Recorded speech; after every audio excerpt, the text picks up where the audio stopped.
नमस्कार। आज हम डिस्कस करेंगे एचपीएसएससी का प्रीवियस क्वेश्चन पेपर। जो एचपीएसएससी का प्रीवियस क्वेश्चन पेपर है ये हम डिटेल में डिस्कस करेंगे और सेक्शन वाइज डिस्कस करेंगे।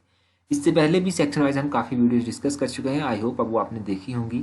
देखिए, ये वीडियो आपके आने वाले जूनियर ऑफिस असिस्टेंट में आपकी काफ़ी हेल्प करेगी। चलिए डिस्कस करते हैं आज की वीडियो का फर्स्ट क्वेश्चन।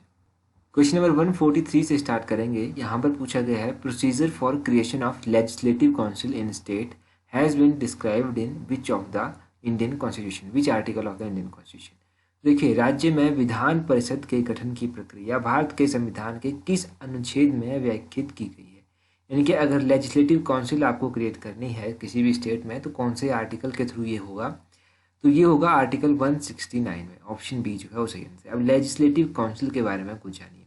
दो हाउसेज होते हैं कुछ एक स्टेट्स में, सभी स्टेट्स में नहीं है, कुछ एक स्टेट्स में है। एक लेजिस्लेटिव असेंबली और एक लेजिस्लेटिव काउंसिल। ये जो लेजिस्लेटिव काउंसिल होता है ये जस्ट लाइक एज राज्यसभा ही काम करता है। जैसे कि राज्यसभा एक परमानेंट बॉडी होती है, वैसे ही लेजिस्लेटिव काउंसिल जो है ये भी परमानेंट बॉडी होती है। राज्यसभा को डिसॉल्व नहीं किया जा सकता तो लेजिस्लेटिव काउंसिल को भी डिसॉल्व नहीं किया जा सकता। इसके 1/3 मेंबर जो है आफ्टर 2 ईयर जो है, यानी कि 2 सालों में जो है 1/3 मेंबर इसके रिटायर हो जाते हैं। रिटायर यानी कि उनका टेन्योर कंप्लीट हो जाता है। उसी तरह राज्यसभा का भी और लेजिस्लेटिव काउंसिल का भी यही प्रोसीजर रहता है। अब यहाँ पर हमने बात की क्रिएशन के ऊपर कि क्रिएट अगर इसको करना हो तो कौन से आर्टिकल का इस्तेमाल होगा। अगर आपसे पूछ लिया जाए कि इसको एबोलिश करना हो यानी कि इसको समाप्त करना हो तो कौन सा आर्टिकल यूज़ किया जाएगा, तब भी आर्टिकल 169 ही यूज़ किया जाएगा। तो क्रिएशन और एबोलिशन के लिए ये आर्टिकल 169 जो है वो यूज़ होता है। Actually use is not exact word, describe किया गया है आर्टिकल 169 में एवोल्यूशन और क्रिएशन के बारे में, लेजिस्लेटिव काउंसिल के बारे में। तो शब्दों के ऊपर भी थोड़ा संयम रखना चाहिए। 144 है, to whom is the council of minister is responsible. मंत्री परिषद जो है वो किसके प्रति जवाबदेह होता है। मंत्री परिषद किसके प्रति जवाबदेह होता है। 144 का सही आंसर होगा option B, the president of India. ये जो मंत्री परिषद होता है ये प्रेसिडेंट ऑफ इंडिया के प्रति जवाबदेह होता है। अब यहाँ से भी, ये तो बिल्कुल सिंपल करके क्वेश्चन पूछा गया है, यहाँ से भी घुमा फिराकर क्वेश्चन जो है एचपीएसएससी पूछता है। क्वेश्चन किस तरह से पूछा जाता है, council of minister collectively responsible to, ये कलेक्टिवली किसके लिए रिस्पॉन्सिबल होता है, और क्वेश्चन पूछा जाता है इंडिविजुअली रिस्पॉन्सिबल टू। तो ये दो शब्द हैं, इनके ऊपर आपको ध्यान देना है, कलेक्टिवली और इंडिविजुअली। अगर कलेक्टिवली आपसे पूछा जाए तो कलेक्टिवली ये रिस्पॉन्सिबल होता है लोकसभा के लिए, ठीक है, लोकसभा के लिए ये कलेक्टिवली रिस्पॉन्सिबल होगा। और इंडिविजुअली काउंसिल ऑफ मिनिस्टर जो है वो किसके लिए रिस्पॉन्सिबल होता है, ये प्रेसिडेंट के लिए रिस्पॉन्सिबल होता है, ठीक है। तो ये आप दो चीज़ें याद रखिए, ये दोनों ही काफ़ी इंपॉर्टेंट हैं और दोनों ही रिपीट करके कई बार एग्जाम में पूछी गई है। नेक्स्ट क्वेश्चन हम देखते हैं। नेक्स्ट क्वेश्चन क्या है हमारे पास, who decides whether a bill is a money bill और नॉट। कोई विधेयक धन विधेयक है या अथवा नहीं है, ये कौन जो है वो डिसाइड करता है। तो ये डिसाइड किया जाता है स्पीकर ऑफ लोकसभा के द्वारा। ऑप्शन ए जो है वो सही आंसर है। अब बात हुई है मनी बिल के बारे में, तो मनी बिल भी एक इंपॉर्टेंट चीज़ है जहाँ से एग्जाम में क्वेश्चन पूछे जाते हैं। मनी बिल की डेफिनेशन जो है वो कौन से आर्टिकल में है, ये क्वेश्चन कई बार एग्जाम में पूछा जाता है। खासकर Himachal Pradesh public service commission के एग्जाम में ये पूछा जाता है। ये जो मनी बिल है इसकी डेफिनेशन है आर्टिकल 110, 110 जो आर्टिकल है उसमें मनी बिल की डेफिनेशन दी गई है। नेक्स्ट क्वेश्चन देखेंगे हमारे पास क्या है। नेक्स्ट क्वेश्चन है, which one of the following is not the main jurisdiction of the high court of a state. निम्न में से क्या किसी राज्य के उच्च न्यायालय का मुख्य क्षेत्राधिकार नहीं है। तो पूछा गया है jurisdiction of the high court, जो कि नहीं है पूछा गया है आपसे। तो 146 का ऑप्शन ए सही आंसर है, एडवाइजरी जुरिस्डिक्शन, यानी कि परामर्शदात्री क्षेत्राधिकार जुरिस्डिक्शन है, ये हाई कोर्ट के तहत नहीं आती है। देखो, अब एडवाइजरी जुरिस्डिक्शन जो है वो हाई कोर्ट के तहत नहीं आता है, तो कुछ ऐसे जुरिस्डिक्शन हैं जो हाई कोर्ट के तहत आते हैं। टोटल नंबर ऑफ कितने हैं, 7 टोटल नंबर ऑफ ऐसे जुरिस्डिक्शन है, क्षेत्राधिकार हैं जो हाई कोर्ट के तहत आते हैं। एक बार मैं सभी आपको बता देता हूँ।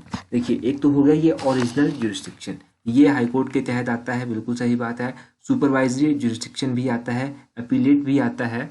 3 तो ये हो गए, इसके अलावा 4 और हैं। एक है रिट जुरिस्डिक्शन, ये भी हाई कोर्ट के तहत आता है।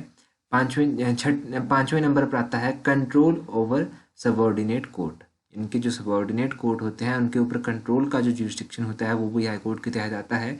A court of record jurisdiction है एक, ये भी जो है ये हाई कोर्ट के तहत आता है। और पावर ऑफ जुडिशियल रिव्यू, ये भी जो है ये हाई कोर्ट के तहत आता है। तो ये टोटल नंबर ऑफ 7 जुरिस्डिक्शन है जो हाई कोर्ट के तहत आते हैं प्रेजेंटली, ये आप याद रखिए। अब एक चीज़ आप मुझे कमेंट करके बता दीजिए, क्वेश्चन का आंसर आप कमेंट करके बता दीजिए। Power of high court to issue certain writs, तो हाई कोर्ट के पास पावर होती है कुछ रिट्स को इशू करने की, वो कौन से आर्टिकल के तहत होती है। याद रखिए मैंने हाई कोर्ट के बारे में पूछा है, तो हाई कोर्ट का कमेंट करके बताइएगा। नेक्स्ट क्वेश्चन देखते हैं। नेक्स्ट क्वेश्चन है 147। क्वेश्चन में पूछा गया है the constitutional status has been given to panchayat under which article of Indian constitution, तो भारतीय संविधान के किस अनुच्छेद के अंतर्गत पंचायतों को संवैधानिक दर्जा दिया गया है। कौन सा ये आर्टिकल है, तो ये क्वेश्चन नंबर 147 का सही आंसर देखेंगे तो ऑप्शन डी सही आंसर आएगा, 243 आर्टिकल। ये जो आर्टिकल 243 है इसमें क्या कहा गया है, इसमें पंचायतों को जो है वो संवैधानिक दर्जा दिया गया है। अगर बात करें कॉन्स्टिट्यूशनल अमेंडमेंट की, तो 73rd कॉन्स्टिट्यूशनल अमेंडमेंट जो है वो डील करता है पंचायती राज के साथ। और एक आर्टिकल है इंडियन कॉन्स्टिट्यूशन का जो बात करता है ऑर्गेनाइजेशन ऑफ विलेज पंचायत, इनके विलेज पंचायतों का ऑर्गेनाइज करना, ये आर्टिकल 40 में बात की गई है। ये आर्टिकल 40 जो है ये directive principle of state policy के तहत आता है। क्वेश्चन नंबर 148 देखिए, 148 में पूछा गया है physical responsibility and budget management act was enacted in India in the year, तो राजकोषीय उत्तरदायित्व और बजट प्रबंधन अधिनियम भारत में पारित किया गया था। कौन से वर्ष में ये पारित किया गया था, तो 2003 में ये पारित किया गया था। ऑप्शन डी जो है वो सही आंसर होगा। यहाँ से बस इतना ही आपको याद रखना है, ये डायरेक्टली ही क्वेश्चन पूछा गया है। अगला क्वेश्चन देखिए, क्वेश्चन में पूछा गया है which of the following constitutional amendment acts was said to be mini constitution, तो निम्न कौन सा संवैधानिक संशोधन जो है ये, इसको मिनी संविधान भी कहा जाता है। तो मिनी संविधान किसको कहा जाता है, ये कहा जाता है 42nd constitutional amendment. Option A जो है 149 का सही आंसर है। अब देखो जो हमारा इंडिया का कॉन्स्टिट्यूशन है उसमें कुछ ऐसे शब्द जो हैं 42nd कॉन्स्टिट्यूशनल अमेंडमेंट एक्ट के तहत जो है वो शामिल किए गए हैं, जैसे कि सेकुलर शब्द। ये जो सेकुलर शब्द है ये ऐड किया गया है प्रियम्बल में, जो हमारा प्रियम्बल है इंडियन कॉन्स्टिट्यूशन में 42nd कॉन्स्टिट्यूशनल अमेंडमेंट के तहत। तो ये एक क्वेश्चन अगर पूछा जाए तो आपको पता होना चाहिए। अगला क्वेश्चन देखिए, ये एक डिफरेंट क्वेश्चन पेपर है क्योंकि उस क्वेश्चन पेपर में पॉलिटी के इतने ही क्वेश्चन थे। इसको ये पेपर देखिए यहाँ पर 86 से स्टार्ट किया गया है, पॉलिटी का सेक्शन। यहाँ पर पूछा गया है the concept of public interest litigation originated in, जो PIL यानी कि पब्लिक इंटरेस्ट लिटिगेशन का कॉन्सेप्ट है वो कहाँ पर ओरिजिनली ओरिजिनेट हुआ था, तो ये जो था ओरिजिनली ओरिजिनेट कहाँ पर हुआ था, ये हुआ था ऑप्शन बी USA में, यूनाइटेड स्टेट ऑफ अमेरिका में ये इंट्रोड्यूस हुआ था या फिर ओरिजिनेट हुआ था। तो कब ये हुआ था, 1960s में ये हुआ था, 1960s में अब ये हुआ था। अगर इन कॉन्टेक्स्ट ऑफ इंडिया हम बात करें तो इंडिया में PIL का जो ये कॉन्सेप्ट है ये 1980s में जाकर इंट्रोड्यूस किया गया।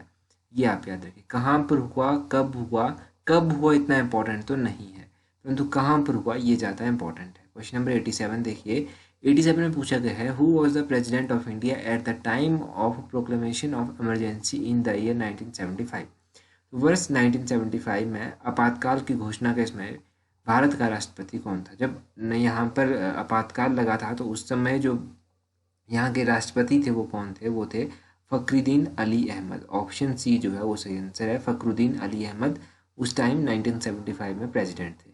अब देखो प्रेसिडेंट से रिलेटेड कुछ इंपॉर्टेंट क्वेश्चन आप याद रखिए। इंडिया के पहले प्रेसिडेंट कौन थे ये आपको पता है, डॉक्टर राजेंद्र प्रसाद। 1952 में ये पहली बार चुने गए, 1957 में ये दूसरी बार चुने गए।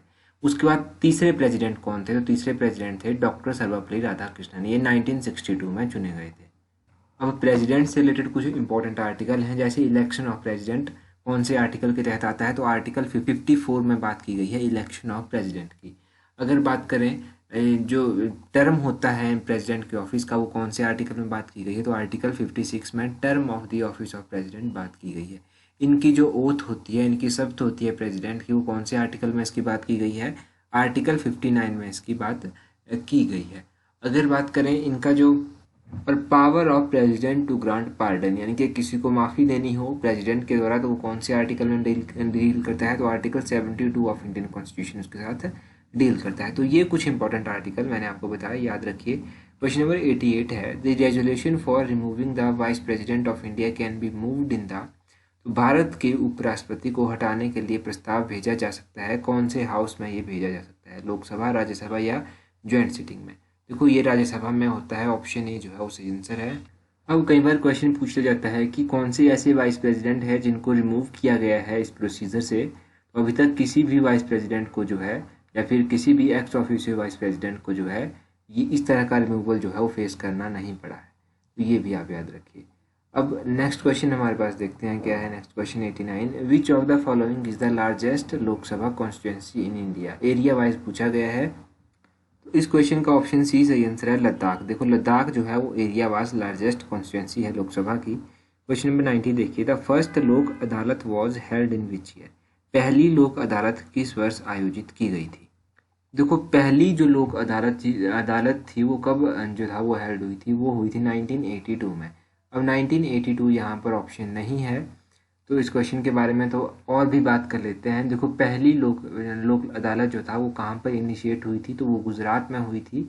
और कब हुई थी, तो मार्च 1982 में वो इनिशिएट हुई थी, जो कि 1982 यहाँ पर ऑप्शन में नहीं दिया गया है। क्वेश्चन नंबर 91 देखिए, 91 है, a minister in a state is individually responsible to the. देखो कुछ देर पहले हमने बात की थी लोकसभा के बारे में, यानी कि काउंसिल ऑफ मिनिस्टर जो कैब में होता है सेंटर में, उसके बारे में हमने बात की थी। यहाँ पर पूछा गया है स्टेट के बारे में, minister in a state is individually responsible to, तो ये सही आंसर होगा इसका गवर्नर। ऑप्शन बी जो है वो सही आंसर है। तो ये सेम प्रोसीजर वहाँ पर चलता है जैसे कि सेंटर में चलता है, वैसा ही स्टेट में चलता है। काउंसिल ऑफ मिनिस्टर जो है वो इंडिविजुअली रिस्पॉन्सिबल होते हैं प्रेसिडेंट के लिए, और उसी तरह मिनिस्टर जो है वो स्टेट में इंडिविजुअली रिस्पॉन्सिबल होता है गवर्नर के लिए। अब आर्टिकल कौन सा है ये जो इस तरह की बात करता है, तो article 164 of the Indian constitution जो है वो बात करता है कि जो काउंसिल ऑफ मिनिस्टर होगा वो इंडिविजुअली रिस्पॉन्सिबल होगा गवर्नर को। तो आर्टिकल 164 भी आप याद रखिए। अगला क्वेश्चन देखते हैं। अगला क्वेश्चन है, the union list contain how many subject. आपको पता है तीन तरह की लिस्ट होती हैं, यूनियन लिस्ट होती है, कंकरेंट लिस्ट होती है, और एक और लिस्ट होती है जिसका नाम है स्टेट लिस्ट। तो ये तीन लिस्टें होती हैं, इनमें कितने कितने सब्जेक्ट हैं ये आपको पता होना चाहिए। तो यूनियन लिस्ट की बात की गई है तो इसमें 97 सब्जेक्ट हैं। ऑप्शन सी सही आंसर है। यूनियन लिस्ट के बारे में थोड़ा सा और भी जानिए। देखो ये जो यूनियन लिस्ट है इसमें प्रेजेंट टाइम में 100 सब्जेक्ट हैं, 100 सब्जेक्ट इसमें प्रेजेंट टाइम है प्रेजेंट, परंतु ओरिजिनली इसमें जो है वो 97 सब्जेक्ट हैं। उसी तरह कंकरेंट लिस्ट की बात करें तो कंकरेंट लिस्ट में प्रेजेंट टाइम में 52 सब्जेक्ट हैं और ओरिजिनली जो है इसमें 47 सब्जेक्ट हैं कंकरेंट लिस्ट में। और अगर बात करें स्टेट लिस्ट के बारे में तो स्टेट लिस्ट में जो है वो प्रेजेंट टाइम में 61 सब्जेक्ट हैं और ओरिजिनली इसमें जो है वो 66 सब्जेक्ट हैं। तो ये आप याद रखिए यूनियन कंकरेंट और स्टेट लिस्ट के बारे में कि ओरिजिनली कितने हैं, प्रेजेंट टाइम में कितने हैं। तो ये सब क्वेश्चन जो है रिपीटली पूछे भी जाते हैं। अगला क्वेश्चन देखिए 93 है, which of the following is a source of income of gram panchayat. इनमें से ग्राम पंचायत का कौन सा सोर्स है आय एकत्रित करने का, तो ग्राम पंचायत की बात की जा रही है। तो क्वेश्चन नंबर 93 का सही आंसर है ऑप्शन डी, लेवी ड्यूटी। जो ये उगाही शुल्क होता है ये सोर्स ऑफ इनकम है किसका, पंचायत का। ग्राम पंचायत जो होती है उनका ये सोर्स ऑफ इनकम है। ये भी काफ़ी इंपॉर्टेंट क्वेश्चन है, तो ये क्वेश्चन भी कई बार एग्जाम में पूछा जा चुका है और डेफिनेटली आगे भी पूछे जाने की इसकी संभावना है। तो यहाँ से आई होप आपको काफ़ी हेल्प जो है वो मिली होगी। आप हमें टेलीग्राम पर भी ज्वाइन कर सकते हैं, टेलीग्राम का लिंक नीचे डिस्क्रिप्शन बॉक्स में दिया गया है। So that's all for today, thank you very much.